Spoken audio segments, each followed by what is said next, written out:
जय राधा माधव कुंज बिहारी।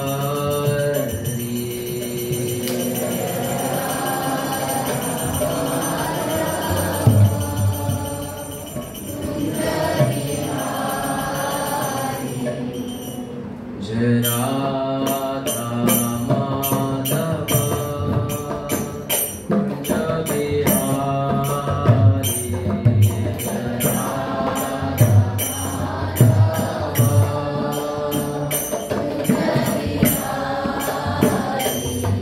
जय गोपीजना वल्लभ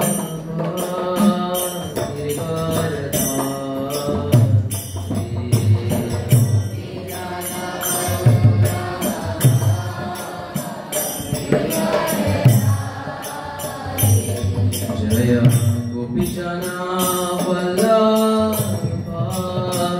गिरिधारी।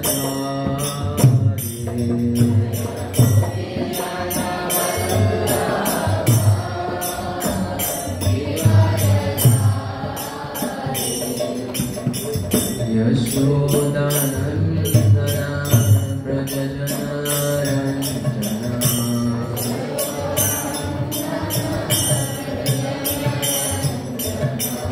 यशोदानन्दन व्रज जनरञ्जना।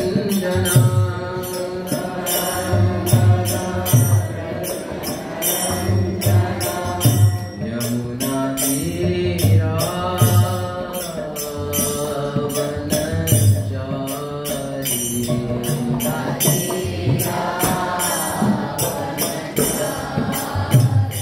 यमुना तीरा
जय सर्वस्वामी जय सर्वस्वामी सर्वस्वामी जय सर्वस्वामी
वासुदेवाय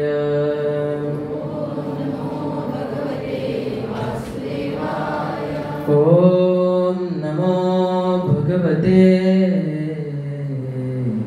वासुदेवाय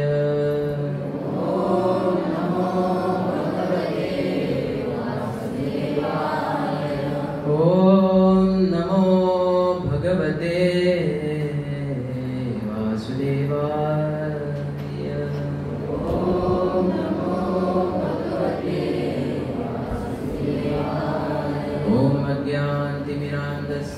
ज्ञानाञ्जनशलाकया चक्षुरुन्मिलितं येन तस्मै श्रीगुरवे नमः। श्रीचैतन्यमनोभीष्टं स्थापितं येन भूतले स्वयं रूपः कदा मह्यं ददाति स्वपदान्तिकं। वन्देऽहं श्रीगुरु श्रीयुतापदकमलं श्रीगुणो वैष्णवांश्च श्रीरूपं सागरजाता सहगना रघुनाथावितं तं सजीवं साद्वैतं सावधूतं परिजनसहितं कृष्णचैतन्यदेवं श्रीराधाकृष्णपदान् सहगना ललिता श्रीविशाखाविदांश्च नमो ॐ विष्णुपदाय कृष्णप्रेष्ठाय भूतले श्रीमते भक्तिवेदान्त स्वामिनेति नामिने।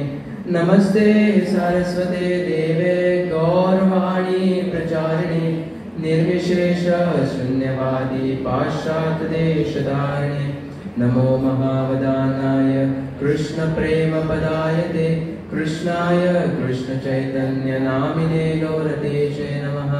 हे कृष्णा करुणा सिन्धो दीनबन्ध्यो जगत्पते गोपेश गोपिका कांत राधा कांत नमोस्तुते। तप्त कांचन गौरांगी राधे वृंदावनेश्वरी वृषभानुसुते देवी प्रणमामि हरिप्रिये। जय श्री कृष्ण चैतन्य प्रभु नित्यानंद श्री अद्वैत गदाधर श्रीवासादि गौर भक्त वृंद। हरे कृष्णा कृष्णा कृष्णा हरे हरे हरे राम राम राम हरे हरे।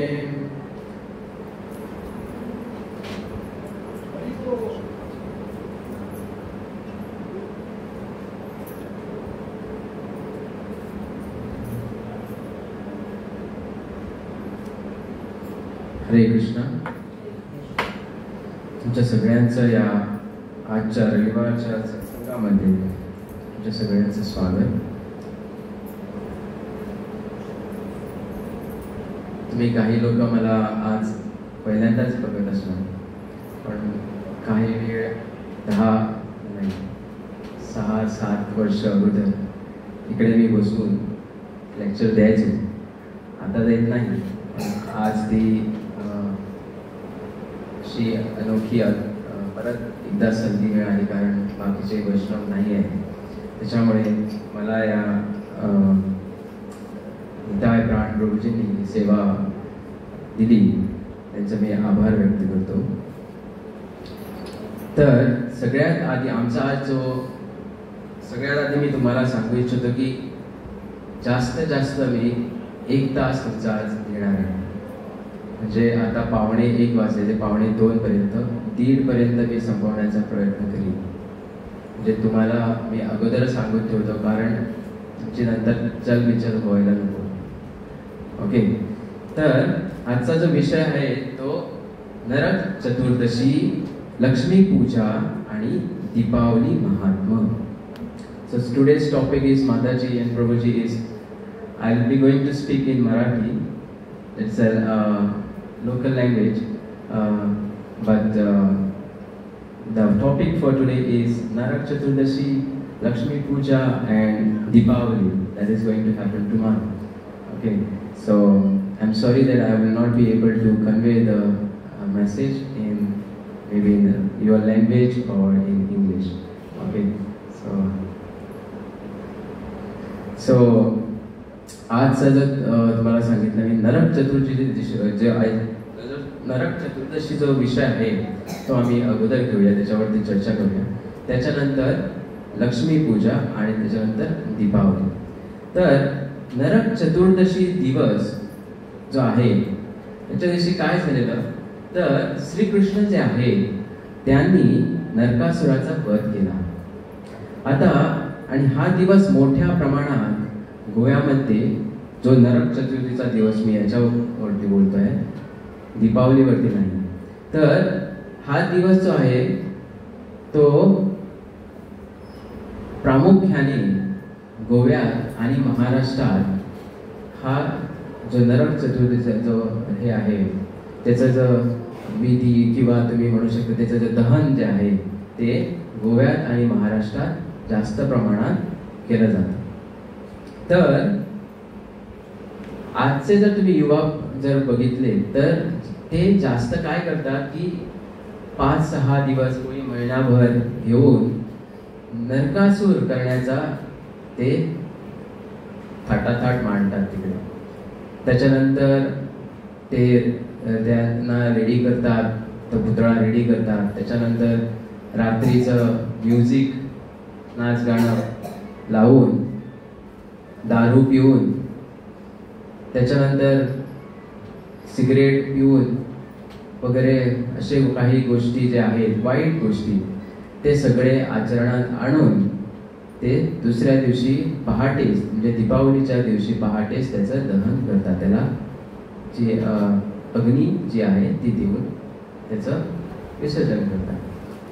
तर हे जेव्हा हे होताना त्यांना काही दिवस त्याची ते प्रॅक्टिस किंवा त्याची म्हणतात, तुम्ही म्हणू शकता की त्याची तयारी वगैरे सगळे जे आहे ते करतात. ओके, आणि आग लावून सुद्धा, पण त्यांचं जर तुम्ही बघला तर त्यांचा हँगओव्हर असतो दुसऱ्या दिवशी. दीपावलीच्या दिवशी त्यांना सकाळी ऍक्च्युली त्यांनी पहाटे उठायला पाहिजे, त्याच्यानंतर आंघोळ करायला पाहिजे, जी उठणं लावून जी आंघोळ करायला पाहिजे ती करायला, पण त्यांना ते होत नाही.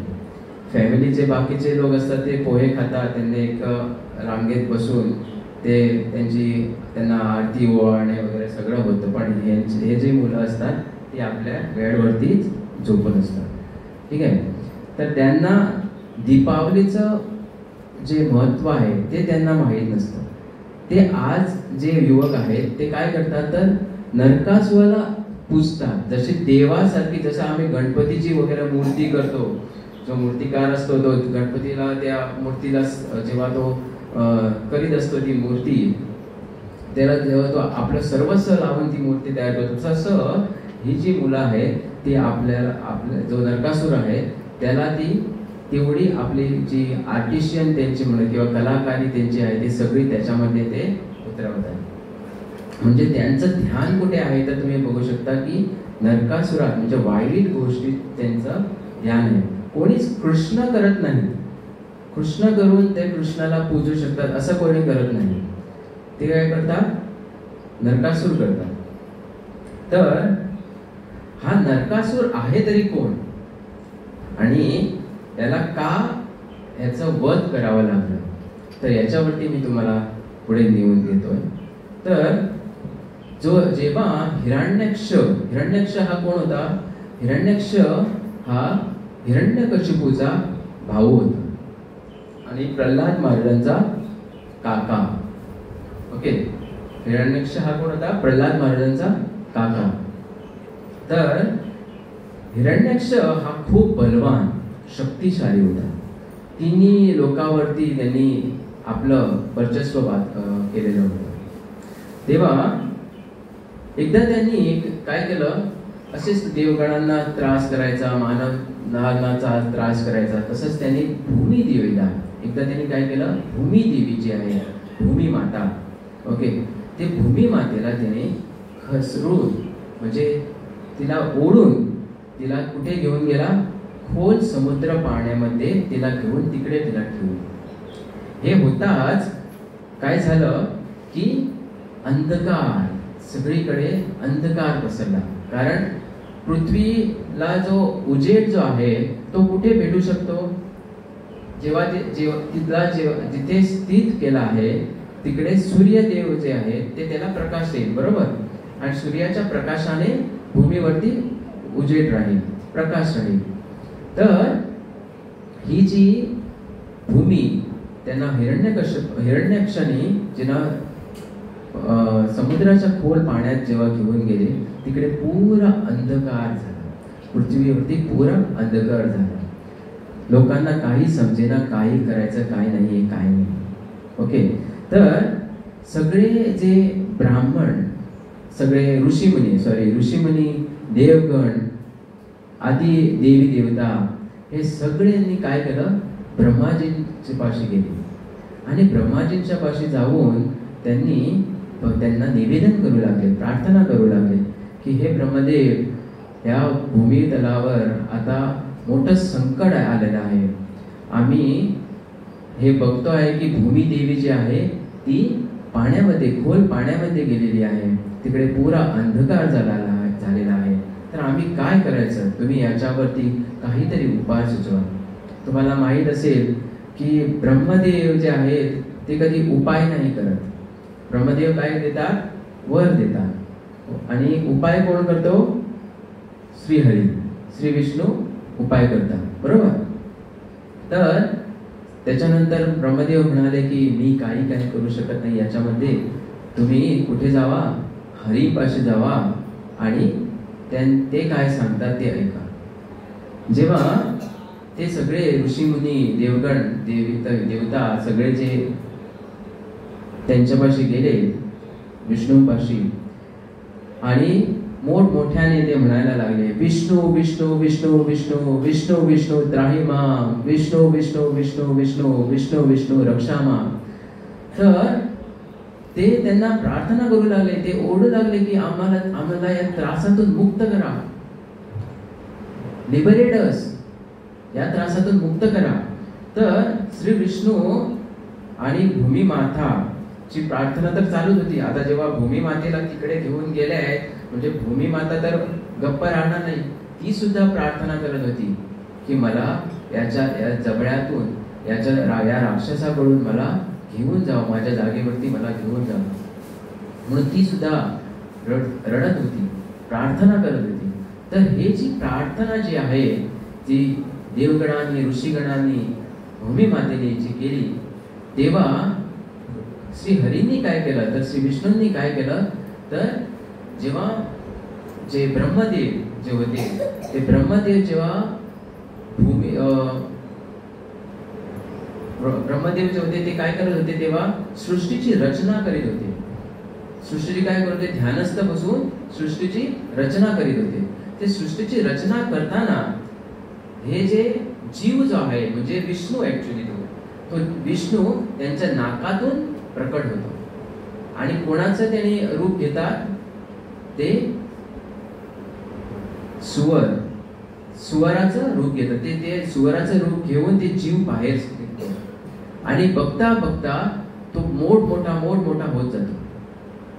आणि एवढा मोठा होतो आणि त्याच्यानंतर सगळ्यांना समजतं की हे कोण नसून श्री विष्णू आहेत.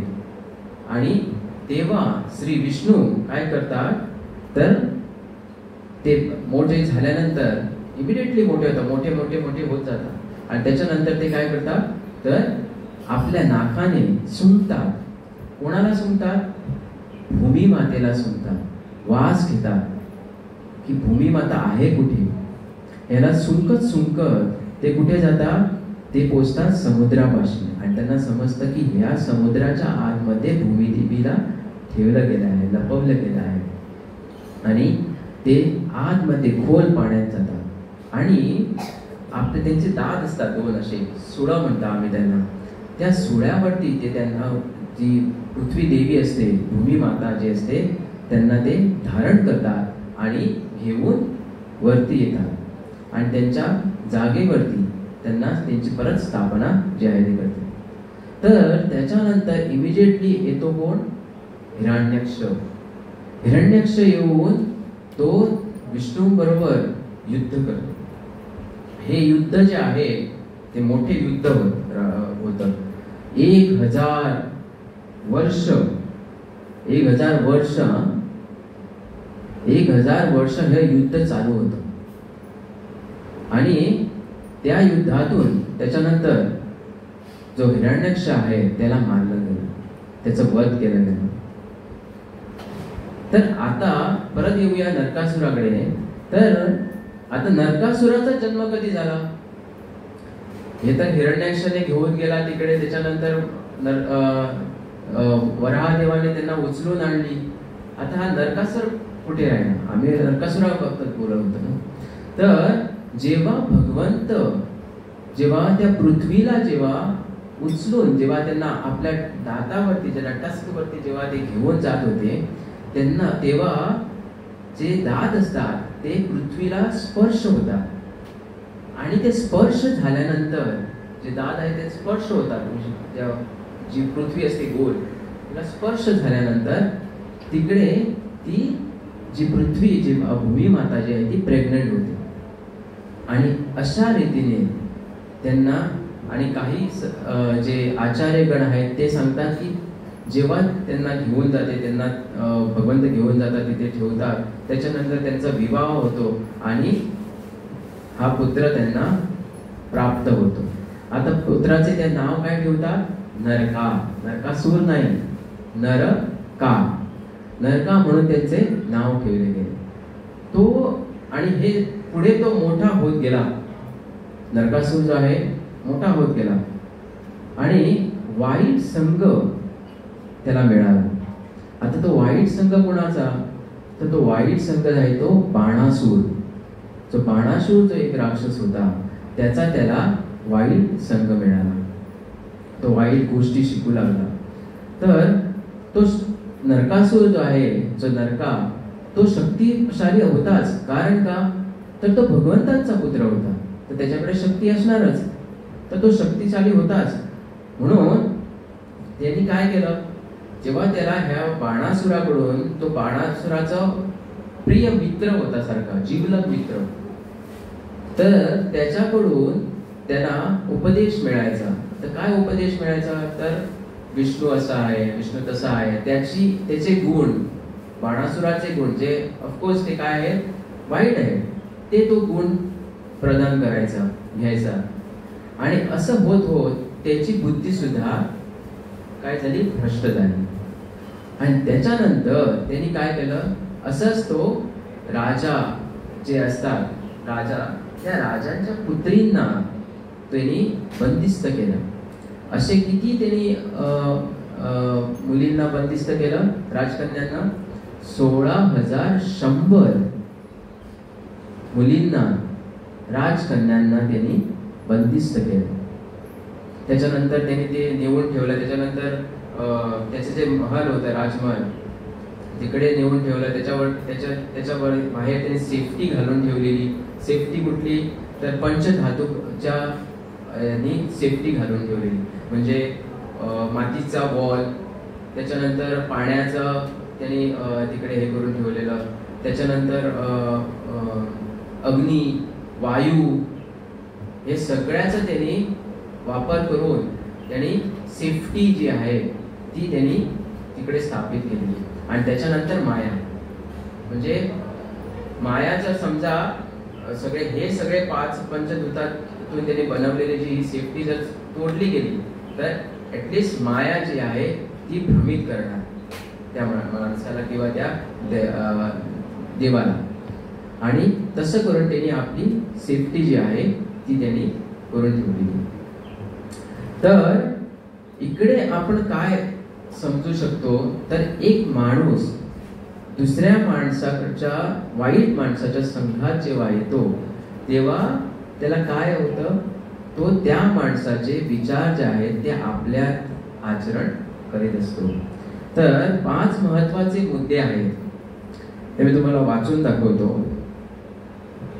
सगळ्यात महत्व म्हणजे कोणाची तुम्ही संघ घेता, कुठल्या माणसाची संघ घेता हे इम्पॉर्टंट आहे. म्हणजे आमचं असोसिएशन जे आहे, संघ जो आहे तो खूप महत्वपूर्ण आहे. म्हणून आम्ही कोणाचा संघ घ्यावा, वैष्णवांचा संघ घ्यावा की इतर लोकांचा संघ घ्यावा याच्यावरती आपण लक्ष केंद्रित केलं पाहिजे. त्याच्यानंतर सत्संग हे खूप गरजेचे आहे. चांगलं असोसिएशन, सत्संग भक्ती वाढवतो. असोसिएशन कसलं असतं, गुड असोसिएशन आणि बॅड असोसिएशन, म्हणजे चांगलं असोसिएशन आणि वाईट असोसिएशन पण असतं. पण आता चांगलं जर असोसिएशन घेतलं तर त्याच्यामधून काय होणार, भक्ती जी आहे ती वाढत असते आणि आध्यात्मिकाची वाढ होते. त्याच्यानंतर अवॉइड बॅड कंपनी, म्हणजे असत संघ म्हणजे बॅड असोसिएशन. तर वाईट संघ नकारात्मक प्रवृत्ती जी आहे ते नकारात्मक प्रवृत्तीकडे आम्हाला खेचून जाते आणि याच्यामध्ये काय होतं, भक्ती जी आहे ती कमी होते. त्याच्यामुळे जी आपली जो संघ आहे, असोसिएशन आहे, ते वाईट लोकांबरोबर न करिता चांगल्या माणसाबरोबर आपला संघ करावा. साधूचे वैशिष्ट्य, कृष्णप्रती प्रेम, भगवंतांची सेवा. तर साधूंचे जेव्हा आम्ही संघ घेतो तेव्हा भगवंतांची सेवा आणि भक्तांची सेवा, श्रीकृष्णाला मध्यवर्ती ठेवणे. म्हणजे जेव्हा आम्ही काही गोष्टी करतो तेव्हा एक कुठली तरी आम्ही सेवा करतो तर आम्ही सेवा कोणासाठी करत आहे, भक्तांसाठी करतच आहे. पण आमच्या जसं आम्ही घर बांधलं तर घरामध्ये आमचा मिडलमॅन कोण, तर श्रीकृष्ण. त्याच्यासाठी आम्ही घर बांधलं, म्हणजे त्याची पूजा अर्चा, त्यांना भोग लावणं हे सगळं होईल. या दृष्टिकोनाने आम्ही ते घर बांधलं पाहिजे. नाहीतर भगवंताच्या जागेवरती टॉयलेट आणि टॉयलेटच्या जागेवरती भगवंत हे न करिता ज्या जागी त्या ठिकाणी त्यांना ठेवलं पाहिजे तसेच ते घर बांधलं पाहिजे. म्हणजे सेंट्रल पॉइंट ऑफ व्ह्यू कोण आहे, कृष्ण. आमचं सेंट्रल पॉइंट कोण असणार, कृष्ण असणार. आणि तुमचा संघ किंवा तुम्ही कोणा सोबत संघ घेता आणि तुमचा विश्वास वैष्णवामध्ये आणि भक्तीमध्ये कमी होतोय का, तर आम्ही आमच्यावरती सेल्फ चेक केलं पाहिजे की आम्ही वैष्णवामध्ये विश्वास आहे का आमचा, की भक्तीमध्ये आम्ही कुठेतरी कमी होत आहे का, याचा आम्ही काय केलं पाहिजे, विचार करायला पाहिजे. तर नरकासूर काय करत होता, चारी बाजूने त्याने चारू दिशा जी आहे चारी दिशेला त्याने हाकार मचून ठेवला होता. कोणाला तर सुख घेऊ देऊ नव्हत होता, कुठे यत्न होऊ देऊ नव्हता. कारण त्याची जी बुद्धी होती ती पूर्णपणे खराब झाली. तो कोणालाच संतुष्ट व्हायला देत नव्हता आणि आपण सुद्धा संतुष्ट होत नव्हता. तर जेव्हा तो काय करतो, जेव्हा एकदा तो काय करतो की इंद्रदेव जे आहेत त्यांची माता अदिती यांचं तो कुंडल चोरतो. त्याच्यानंतर वरुण देव यांचं सत्र चोरतो. त्याच्यानंतर मंदार किंवा त्याला दुसरं नाव आहे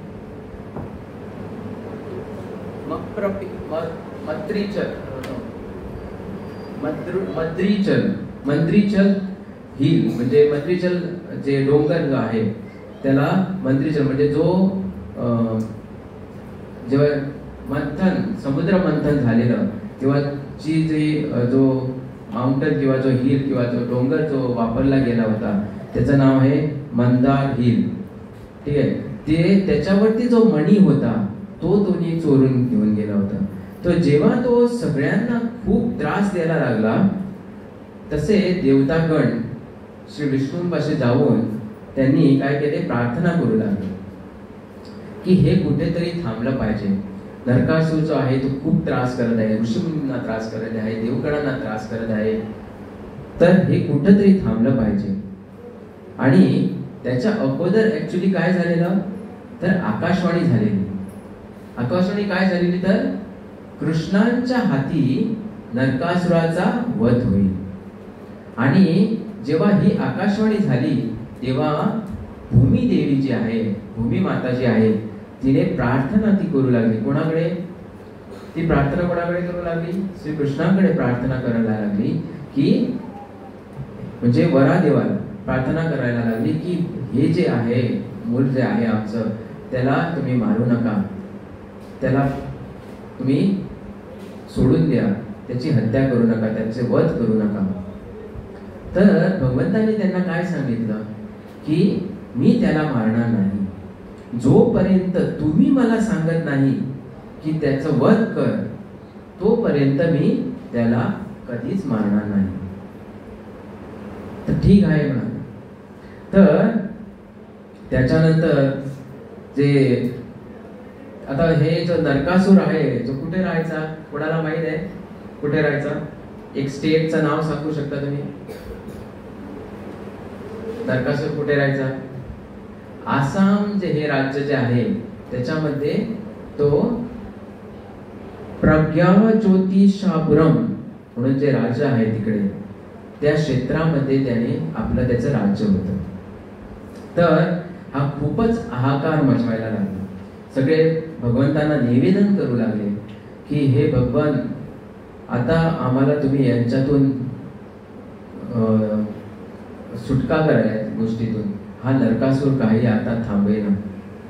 तर भगवंत काय करतात तर भगवंत ही निवेदन जे आहे, ही प्रार्थना जी आहे सगळ्या वैष्णवांची, सगळ्या देवगणांची, ऋषीगणांची, ती ऐकतात आणि सत्यभामाला घेऊन ते कोणाचं वध करण्यास, नरकासुराचं वध करण्यास जातात. आता सत्यभामा कोण आहे? आम्ही एवढा वेळ तर भूमिपुत्र म्हणत होतो त्याला नरकासूर. आता सत्यभामा कोण आली मध्ये? तर सत्यभामा जी आहे ती त्या युगातली कोण आहे? भूमिदेवी. म्हणजे श्रीकृष्णांचे जे द्वारका युग जो आहे, द्वापर युग जो आहे तेव्हा ह्याचं वध झालेलं नरकासुराचं.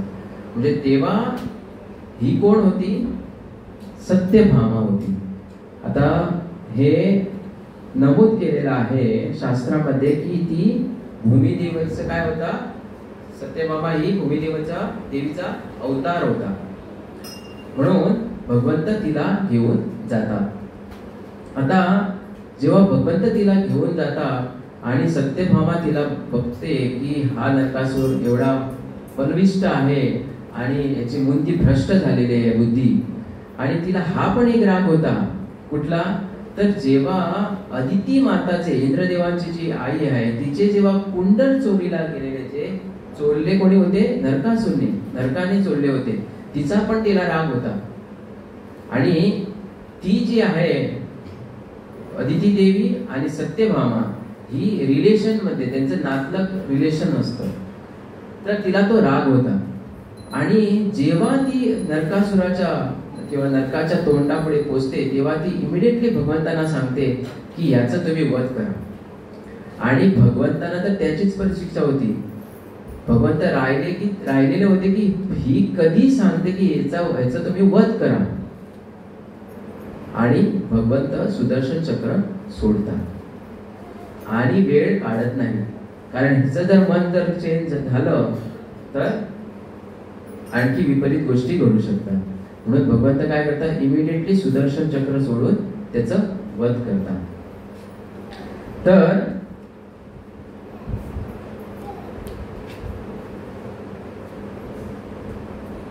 तसंच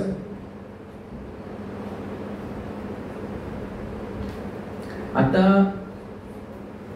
याच्या अगोदर जर तुम्ही बघायला गेलं तेव्हा 16,100 कन्या जी त्यांनी ठेवलेली बांधून, किंवा त्यांना राजकन्या होती त्यांना आपला स्वीकार त्यांनी त्यांच्याबरोबर लग्न केलेलं, त्यांना भगवंत सोडवता. हे जर जेव्हा त्याचा नाश झाला, त्याच्यानंतर सुदर्शन चक्र सोडलं गेलं, त्याला मारलं गेलं, त्याच्यानंतर काय करतात भगवंत त्या राजकन्यांकडे जातात आणि त्यांना सांगतात की तुम्ही सगळी काय करा, आता तुमच्या घरी परत जा.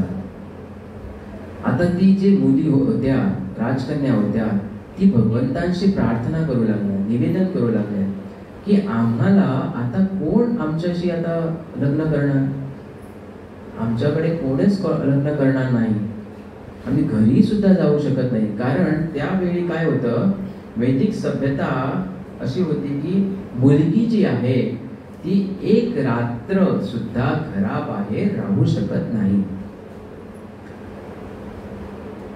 आणि त्यातून काय होत होतं, त्याची शुद्धता होती, ती शुद्धता अभंग व्हायची,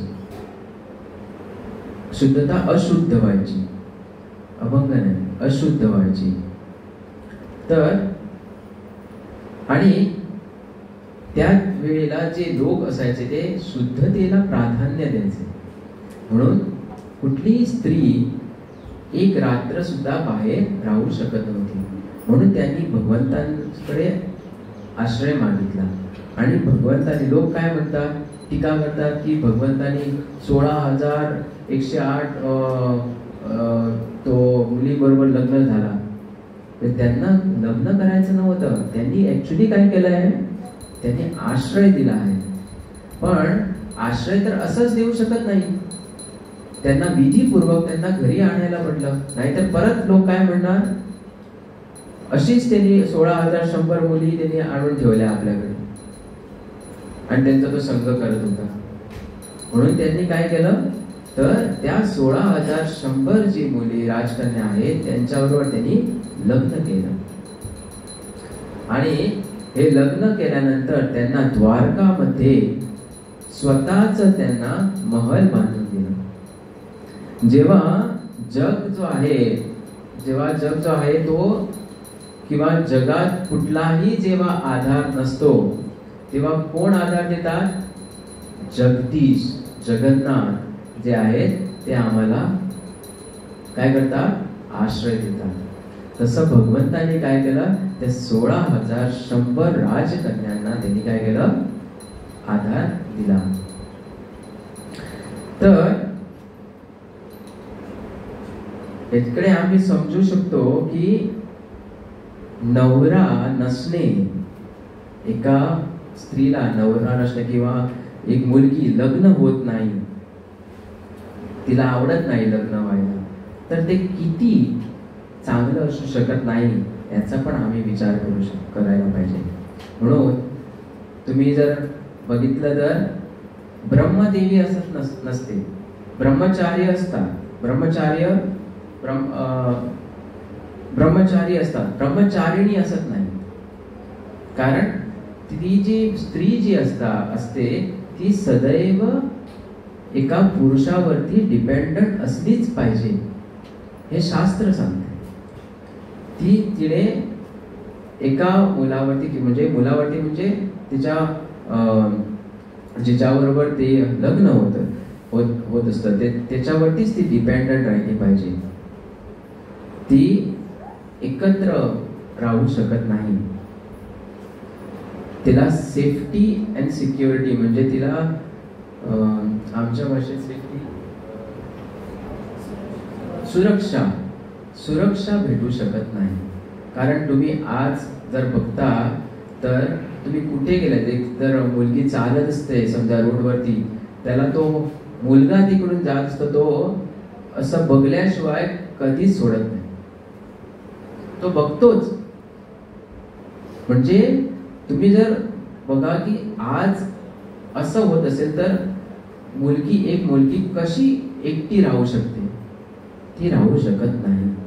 तिने विवाह करणे हेच मुख्य आहे किंवा इम्पॉर्टंट आहे, प्राधान्य दिलं पाहिजे त्याला. तर आता हे 16,100 जे राजकन्या आहेत ते ऍक्च्युली कोण?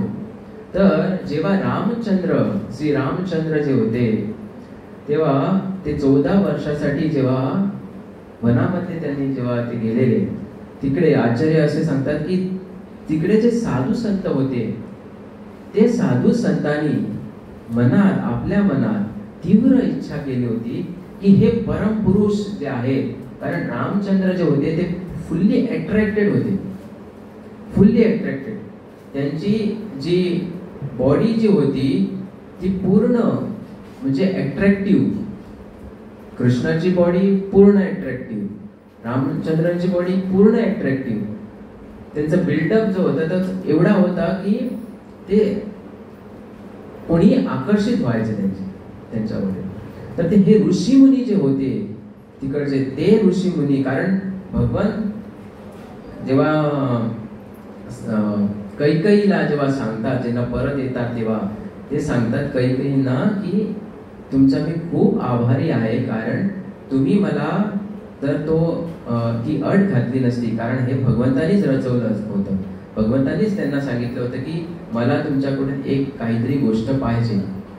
आणि कैकेयी आणि रामचंद्रांचा प्रेम, आईचा प्रेम त्यांच्या एवढा होता की ती नाही म्हणू शकली नाही. आणि म्हणून भगवंताने काय केलं, रामचंद्रांनी त्यांना अट घातली की ही तू कोणाला सांगणार नाही, पण मला वनवासामध्ये जायला पाहिजे. आणि म्हणून भगवंत काय केले, 14 वर्ष वनवासात गेले. आणि त्या वनवासात त्यांना खूप ऋषी भेटले, तसेच राक्षस भेटले, आणि त्या राक्षसांचं पण वध करणं हे गरजेचं होतं. म्हणून भगवंतांनी 14 वर्ष वनवास घेतला होता. तर हे जेव्हा ऋषीमुनी होते त्यांनी काय केलं, ते आकर्षित झाले भगवंताकडे, आणि त्यांनी मनोमनी त्यांनी काय केलं, इच्छा प्रकट केली की हे माझे पती असले तर चांगलं झालं असतं. आणि ही त्यांची जी आता रामचंद्र जे आहे ते असे आहे की त्यांचा एक शब्द जो आहे, जेव्हा ते वचन देतात ते वचन ते पुऱ्या केल्याशिवाय राहत नाही, ते वचनाचे, म्हणून त्यांना परमपुरुष म्हटलं आहे. तर ते वचन, ते एकदा वचन दिलं म्हणजे ते वचन पाठी घेणार नाही. सो त्यांनी वचन काय दिलेलं सीतेला की एकच बायको, ती कोण, सीतामाता, आणि ते लग्न आधी आणखी कुठलंही लग्न करू शकणार नाही. म्हणून त्यांनी काय केलं की जेव्हा ते द्वारपार युग मध्ये जेव्हा श्रीकृष्णांचं त्यांनी जेव्हा लीला पुरुषोत्तम म्हणून तेव्हा त्यांनी इकडे म्हणजे वृंदावनामध्ये किंवा गोकुलमध्ये जेव्हा त्यांनी जन्म घेतला, तेव्हा त्यांनी जेव्हा ते मोठे झाले तेव्हा त्या या ज्या राजकन्या आहेत त्यांचा स्वीकार केला. म्हणजे ही राजकन्या कोण ऍक्च्युली, तर सगळी कोण आहे ते ऋषीमुनी. ते ऋषीमुनींना इकडे द्वारपायुग मध्ये काय भेटलं, जन्म भेटला, आणि तिकडून त्यांची इच्छा जी आहे ती पूर्ण भगवंतानी केली. असे भगवंत आहे. तर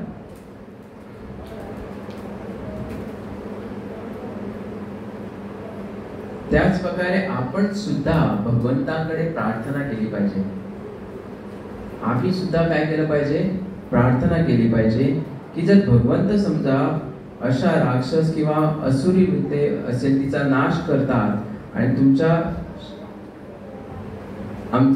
शरणास जर बाकीचे जे असुर आहेत ते येतात, तर आम्ही सुद्धा काय केलं पाहिजे, आम्ही भगवंताच्या नामामध्ये गोडी आणली पाहिजे, भगवंताकडे प्रार्थना केली पाहिजे, निवेदन केलं पाहिजे की आम्हाला सुद्धा तुझ्या नामाची गोडी प्राप्त होऊ दे, आम्हाला तुमचा संग होऊ दे. जसं करून आम्ही समजा लक्की असलो किंवा आमची प्रेम जागृत जर आमच्या हृदयामध्ये झालं तर आम्ही भगवत धाम पोचू शकतो भगवंताची सेवा करण्यासाठी. तर ही होती नरकासुराची कथा.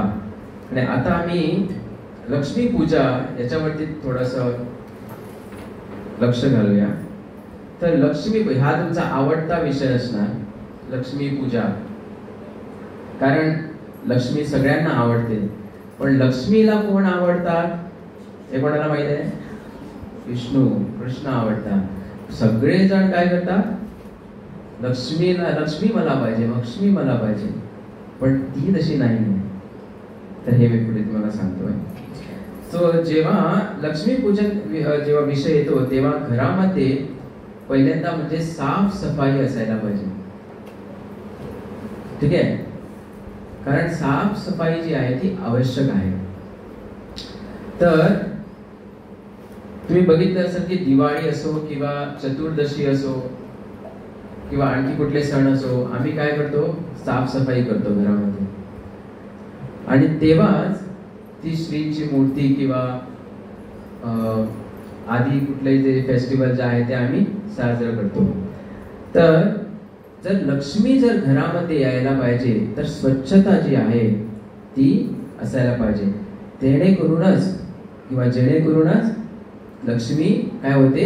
घरात आगमन करते. आता जेव्हा लक्ष्मी घरात आगमन करते तेव्हा ती एकटी कधीच येत नाही. तिच्यावरती कोण असतं? नाही, दरिद्र देवी असते. कोण? दरिद्र देवी. आता दरिद्र देवी असते तिच्याबरोबर. जेव्हा ती घरात येते तेव्हा काय करते? दरिद्र देवी बरोबर ती घरात येते.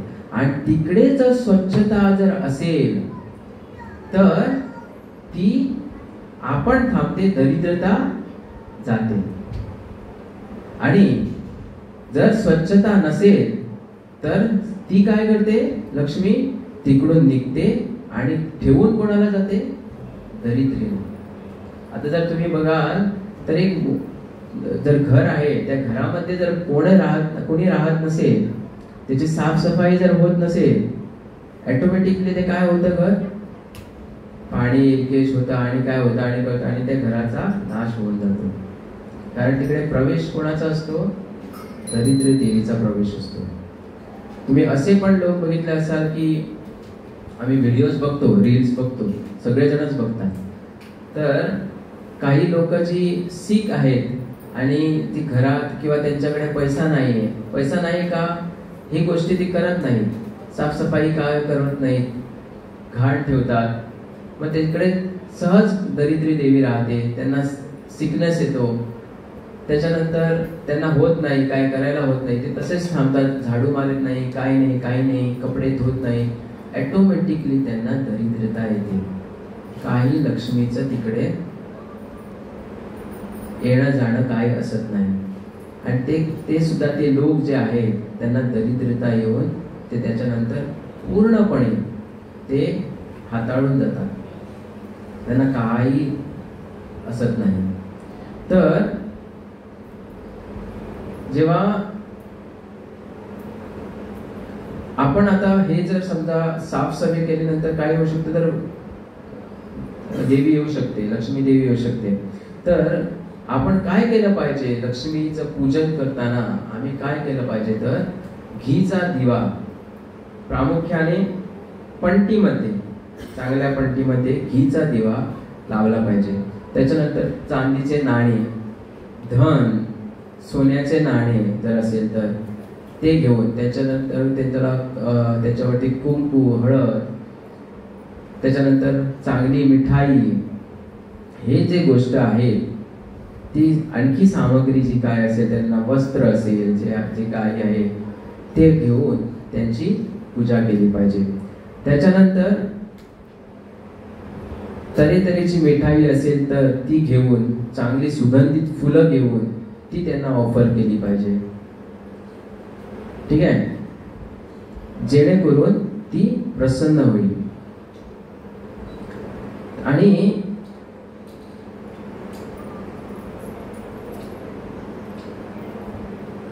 आता लक्ष्मी जी आहे ती आम्हाला अति आवश्यक आहे, बरोबर. भगवंताच्या कार्यात सुद्धा लक्ष्मीचं मोठं स्थान दिलेलं आहे. आता हा जो प्रोग्राम जो इकडे आहे तो असाच चालतो का? नाही. त्याच्यामध्ये महाप्रसाद आहे, इलेक्ट्रिसिटीचं बिल आहे, फुलं विकत आणली जातात, हे सगळे गोष्टी होतात ना. त्याच्यानंतर भगवंतांना भोग तयार केला जातो. इकडे माणसं असतात सेवेसाठी, त्यांना पेमेंट दिला जातो. म्हणजे त्यांना पेमेंट दिला म्हणजे त्यांना काय दिलं जातं? लक्ष्मी दिली जाते.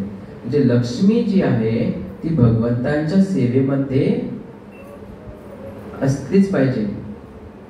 नाहीतर तसंच घरामध्ये चलन होण्यासाठी, चांगलं होण्यासाठी लक्ष्मीची गरज आहेच.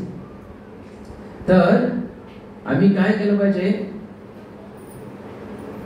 आणि ज्या व्यक्तीवरती लक्ष्मीची कृपा असेल तो माणूस म्हणजे लक्की माणूस, म्हणजे त्याला आणि कुठली कमतरता नाही. ठीक आहे. तर आता लक्ष्मीचं पूजन जे आहे ते स्वतः फक्त लक्ष्मी मातेला घेऊनच केलं नाही पाहिजे. तर त्यांच्याबरोबर कोणाला घेतलं पाहिजे?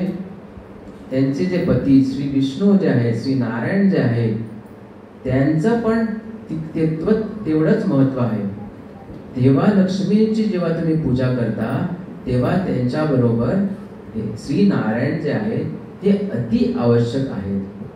कारण लक्ष्मीची पूजा करणार, लक्ष्मी तिकडे आगमन करणार, पण ती जास्त वेळ थांबणार नाही. कारण ती मनाने चंचल आहे. तिचे जे मन जे आहे ते श्री विष्णूंच्या कमल चरणाशी आहे. ती कधीच एकटी राहू शकत नाही. जिथे तिथे विष्णू आहे तिथे श्री लक्ष्मी आहे. आता जगन्नाथपुरीला सुद्धा तुम्ही बघा.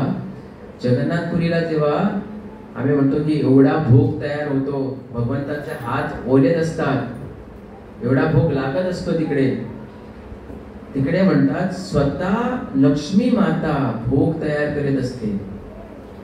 तुम्हाला माहित आहे तर मला माहित नाही, पण तिकडे जेवण सुद्धा जे आहे, भोग तयार कसा होतो? 7 मडके असतात. चुला, त्याच्यानंतर 7 मडकी. 7 मडक्यामध्ये डिफरंट काय असतं?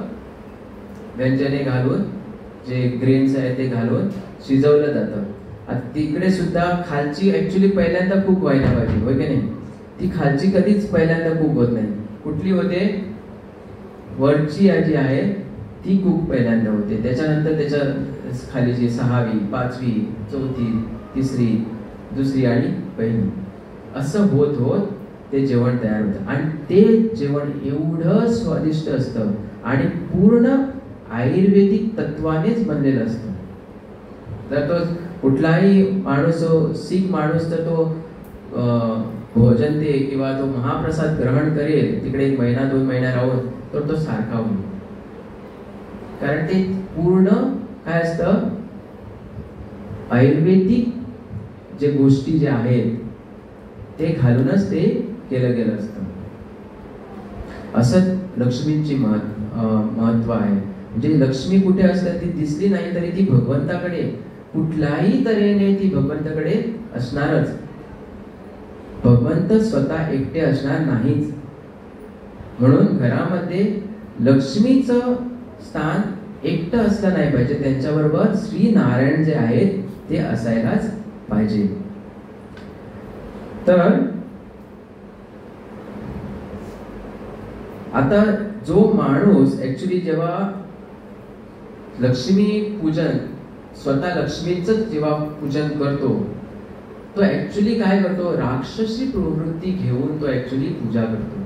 आता असं का म्हणायचं? नाही, मी तर चांगली पूजा करतोय, मी तर त्यांना त्यांचे आगमन व्हायलासाठी मी त्यांची पूजा करतो. पण असं का प्रभूजी, का असं का म्हणतात राक्षसी प्रवृत्ती? तर त्याचा उल्लेख असा आहे, जर तुम्ही बघा, रावण काय करतात? सीतेचे अपहरण करतात, बरोबर? तिला घेऊन जातात. पण रामाचं काय करतात? द्वेष करतात, बरोबर? राम त्यांना नको असतो. तिला कोण पाहिजे? त्याला कोण पाहिजे? सीता पाहिजे. ही काय आहे? राक्षसी वृत्ती. राम नको आहे त्यांना. पण जी राक्षसी वृत्ती जी आहे ती संपूर्णपणे त्याचा नाश होतो. का?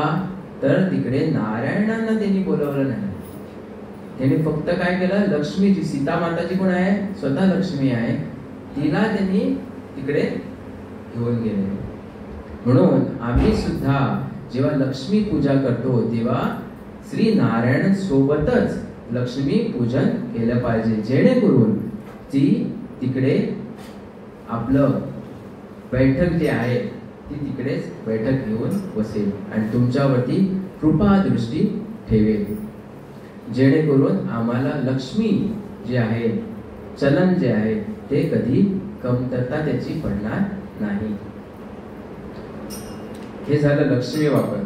आता दीपावलीच्या बाबतीत आम्ही एक 10 मिनिटं यावरती चर्चा करू आणि नंतर मी विराम देतो. तर दीपावली म्हणजे दीपांची, दीप आणि दीपावली. दीप म्हणजे दिवे आणि वली म्हणजे लढी. दीपावली, लढी म्हणजे लाईन म्हणजे रांग. तर जेव्हा आम्ही दीप जेव्हा लावतो तो एका रांगेत आम्ही काय करतो? दीप लावतो, त्याला म्हणतात दीपावली. तर याच्यावरती जर तुम्ही बघायला गेले तेव्हा जे आम्ही दीप लावतो ते सुंदर दिसतात. जेव्हा रात्रीच्या किंवा सकाळच्या वेळी किंवा संध्याकाळी जेव्हा लावतात आम्ही अंधारामध्ये, तेव्हा ते चांगले सुंदर दिसतात, बरोबर. तसंच ह्या दीप जो आहे किंवा दिवे जे आहेत त्यांचं उगम कसं झालं? तर यज्ञामुळे काय झालं? दीपाचा उगम झाला, दिव्याचा उगम झाला.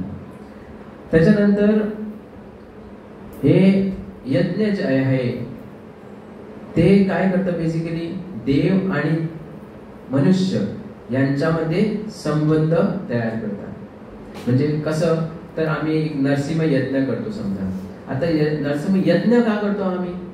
तर ती जी डीटी किंवा ती जी ते जे भगवंत आहेत, आता समजा आम्ही वरादेवाचं समजा यज्ञ करत आहे, तर वरादेवांना खुश करण्यासाठी आम्ही काय करतो? ते यज्ञ करतो. नरसिंह यज्ञ करतो समजा, तर नरसिंह देवांना खुश करण्यासाठी आम्ही ते यज्ञ करतो. म्हणजे आमचा जो संबंध आहे तो आम्ही भगवंतांशी किंवा त्या देवताशी संबंध क्रिएट करण्याचा प्रयत्न करतो, बरोबर. तर ते यज्ञ काय करते? तर संबंध तयार करते. आणि ते यज्ञ काय आहे? माध्यम आहे. देव आणि मनुष्य यांच्यामधलं काय आहे? माध्यम आहे. तर जेव्हा आम्ही दिवे लावतो तेव्हा भगवान तसेच लक्ष्मी जी आहे खूप आकर्षित होते. आणि दीपावली जी आहे ती कार्तिक अमावास्या खूप आनंदात साजरी केली जाते. जी कार्तिक अमावास्या असते तेव्हा ती साजरी केली जाते. तर प्रभू रामचंद्र जेव्हा 14 वर्षानंतर रावणाचा वध करून येतात, अयोध्येस परत येतात, तेव्हा हा दीपोत्सव साजरा केला जातो. आता हा जो सण जो आहे तो त्यांनी कधी का बरं असं दीपोत्सव लावून किंवा दीप लावून साजरा केला? तर 14 वर्षे तुम्ही बघा, 14 वर्षे अयोध्यावासींनी कुठलंही नवीन वस्त्रे घातली नाही, कुठलेही दीप लावला नाही घरामध्ये, कुठलेही व्यंजन किंवा गोड धड करून त्यांनी खाल्लं नाही. सिंपल भोजन याच्यावरती ते राहिले. कुठलाही त्यांनी आनंद प्रकट केला नाही. कारण का? तर प्रभू रामचंद्र अयोध्येत सोडून गेल्यामुळे ते पूर्ण त्या गोष्टीचा शोक करत होते. त्यांना दुःखालयात होते. ते फक्त ते दुःख प्रकट करत होते की रामचंद्र आमच्या बरोबर नाही आहे म्हणून. तर आणि जेव्हा प्रभू रामचंद्र परत येतात तेव्हा जेवढे दिवे त्यांनी तेव्हा लावले नव्हते तेवढे दिवे, म्हणजे कसं 14 वर्ष गुणुले 365, ओके, इज इक्वल टू किती? 5110 दिवे एका घरात लावले गेले त्या रात्रीने. आणि ती अमावास्याची रात्र म्हणजे काळी रात्र, त्या अयोध्येत ती काळी रात्र होती, ती दिव्यांनी चमकू लागली. पाठीमागे मला वाटतं प्राईम मिनिस्टरनी अयोध्यामध्ये दीप लावलेले एका जागी, बरोबर ना? अयोध्येमध्ये काही वृंदावनमध्ये कुठेतरी मी बघितलेला तो फोटो, बरोबर ना? तो ते दिव्यांना एवढं महत्व दिलेलं आहे. म्हणजे का तर त्यांनी भगवंत येता आले अयोध्या, त्याची त्याने आनंद प्रकट करून दाखवला. कोणी? अयोध्यावासींनी. कसा? तर दिवे लावून त्यांनी आनंद प्रकट केला. त्यांच्या पूर्ण आयुष्यामध्ये त्यांचा तो जो सण होता, जो ते दिवस जो होता, तो एवढा आनंदाचा होता की ते विचार करू शकत नाही. आणि आम्ही एवढा विचार करू शकत नाही की त्यांनी 5110 दिवे एका घरात, म्हणजे तुम्ही विचार करा की किती घरं असणार आणि किती मल्टिप्लाय किती होणार दिवे, एवढा त्यांनी तो आनंद व्यक्त केला. दुसरीकडे सुद्धा नमूद असं केलं आहे की समुद्र मंथन जेव्हा होत असतं तेव्हा तिकडून मंथन करताना घोडा बाहेर येतो, अमृत बाहेर येतं, विष बाहेर येतं, तसं लक्ष्मी सुद्धा बाहेर येते. आता लक्ष्मी जेव्हा येते, तसं मी तुम्हाला अगोदर सांगितलं, लक्ष्मीला सगळ्यांना लक्ष्मी आवडते. तेव्हा लक्ष्मी जेव्हा बाहेर येते हातामध्ये वरमाला घेऊन, तेव्हा जिकडे राक्षस असतात, देवगण असतात, राजा असतात, ते काय करतात? त्यांना ते इच्छा प्रकट करतात की आपल्याला तिने काय करावं? सिलेक्ट करावं, आपल्याबरोबर आपल्याला तिने वरमाला घालावी, असं त्यांची इच्छा असते. आणि म्हणून पण दाखवतात मी मी मी मी मी. पण तिकडे ब्रह्मदेव येतात आणि ते काय सांगतात की ही जी लक्ष्मी जी आली आहे ती त्यांना पाहिजे त्यांनाच वरमाला घाली. आता तिकडे विष्णू नसतात, श्री नारायण नव्हते तिकडे. पण जेव्हा एवढं नाही की, एवढं तुम्हाला सांगू इच्छितो की तेव्हा लक्ष्मीने अशी आपली दृष्टी सुद्धा तिने बाकीच्यावरती घातली नव्हती. ती फक्त विष्णूंचं स्मरण करत होती आणि विष्णू कुठे आहेत हेच ती बघत होती. आणि ही चंचलता त्यांच्या मनामध्ये जेव्हा येते, जो भाव जो प्रकट होतो, तेव्हा भगवंतांना समजतं आणि ते भगवंत काय करतात? तिकडे प्रकट होतात. आणि प्रकट झाल्या झाल्या ती तिकडे जाते भगवंताकडे आणि भगवंतांना वरमाला घालते. आणि त्याच्यानंतर त्यांचं लग्न होतं आणि ते लग्नात जे दिवे लावले जातात, तो उत्सव जो केला जातो, त्याला दीपावली सुद्धा असं म्हणतात. तसंच कार्तिक मास मध्ये दीपदान करणं हे सुद्धा एक आवश्यक आहे. तर एक तुम्हाला मी उंदराची गोष्ट सांगतो. एक उंदीर होता, तिकडे असंच दीप लावलेला, घीचा दीप लावलेला असतो. आणि जेव्हा तो दीप जो आहे तो नम्र पेटत होता, जळत होता नम्रतेने. अशी त्याची जी अग्नी असते ती लहान सारखी असते, पण ती चालू असते. आणि हा उंदीर येतो. आता काय येतो? तर ती घी जी आतमध्ये आहे, दिव्याच्या पट्टीमध्ये जी घी आहे, ती तो खायला येत होता. आणि त्यांनी काय केलं? खायला गेला सुद्धा. इमिडिएटली जी अग्नी आहे ती त्याच्या केसांना लागते आणि पूर्ण शरीराला त्याच्या ती अग्नी लागते. तेव्हा तो काय करतो? ते विझवण्यासाठी उड्या मारू लागतो. आणि तो उड्या मारतो, तुम्ही कधी बघितलं असेल तर तो गोल गोल असं उड्या मारतो. तो उडतो असा, तेव्हा गोल गोल उड्या मारल्यासारखं उडतो. आणि जेव्हा गोल गोल जेव्हा उड्या मारतो, तेव्हा दामोदर जे आहेत, दादा दामोदर, ते समजतात की जो हा उंदीर जो आहे तो मला दीपदान करीत आहे. आणि त्या अवस्थेत भगवंत त्यांच्यावरती काय होतात? खुश होतात, प्रसन्न होतात. आणि त्यांना काय करतात? त्यांचा उद्धार करतात.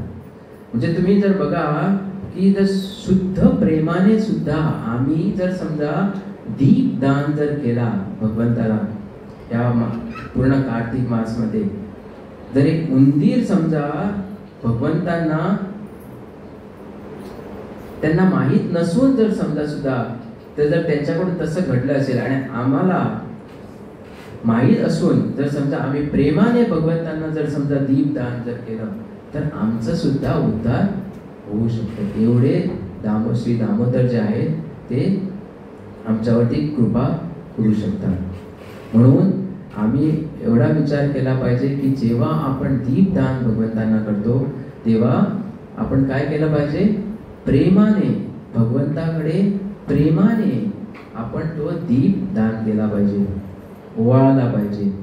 भगवंताकडे एक संबंध स्थापन करण्याचा आम्ही एक प्रयत्न केला पाहिजे.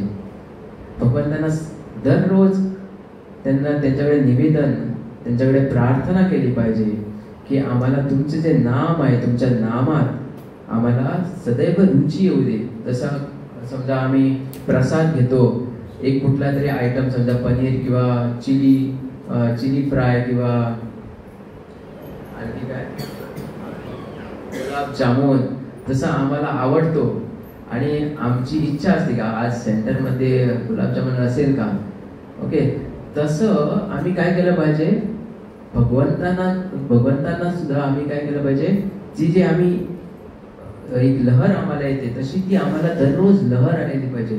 क्षणाक्षणात आम्हाला लहर आली पाहिजे की भगवंताकडे आम्ही संबंध जोडू शकेल अशी आम्हाला ती लहर आली पाहिजे. आणि भगवंताकडे आम्ही काय केलं पाहिजे, संबंध जोडले पाहिजे, प्रार्थना केली पाहिजे, आवर्जून प्रार्थना केली पाहिजे की हे भगवंता तू आम्हाला मोक्ष प्रदान कर. माझ्याकडून तुमची सेवा, की तुमच्या भक्तांची सेवा, तुमच्या वैष्णवांची सेवा जी आहे ती करून घ्या. मी तुमच्या सेवेत संलग्न राहील. आणि हे असं करून करून आम्ही मोक्ष प्राप्तीकडे आम्ही पोहोचू शकतो. हरे कृष्ण.